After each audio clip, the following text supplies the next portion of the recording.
Salut, c'est Thomas de Ludovox, bienvenue dans ce Ludo Chrono. Alors aujourd'hui je vais vous parler de Skull and Roses, qui est un jeu qui se joue de 15 à 45 minutes, pour 3 à 6 joueurs et à partir de 10 ans.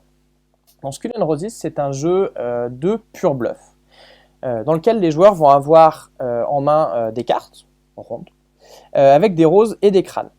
La partie se joue en plusieurs manches, et chaque manche est séparée en deux phases. Une première phase pendant laquelle les joueurs vont empiler les cartes sur leur sous-boc, et une deuxième phase où un joueur va tenter de retourner les cartes, d'en retourner un certain nombre qu'il aura annoncé, et de ne retourner que des roses sans jamais retourner aucun crâne.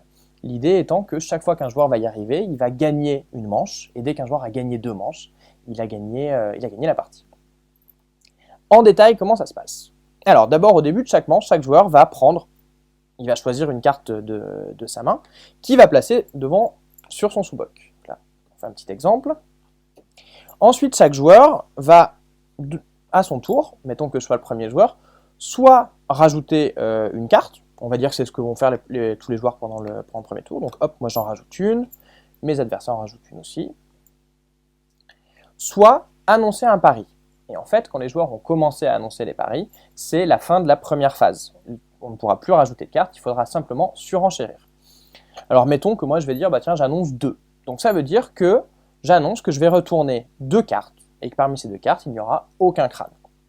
Les autres joueurs peuvent surenchérir, par exemple, on va dire que le joueur Snakes, il va dire, bah tiens, moi j'annonce 3. Loup-garou va dire, ah non, 3, je pense que je vais pas y arriver, au-dessus de 3, je vais pas y arriver, je me couche. Le joueur qui joue himself va dire la même chose, et puis moi je vais dire bah non, j'y vais, je vais annoncer jusqu'à 4, et là Snake va dire ok, je me couche. Donc il n'y a plus que moi qui reste en jeu. Il va falloir donc que je retourne les cartes et de n'avoir que des roses.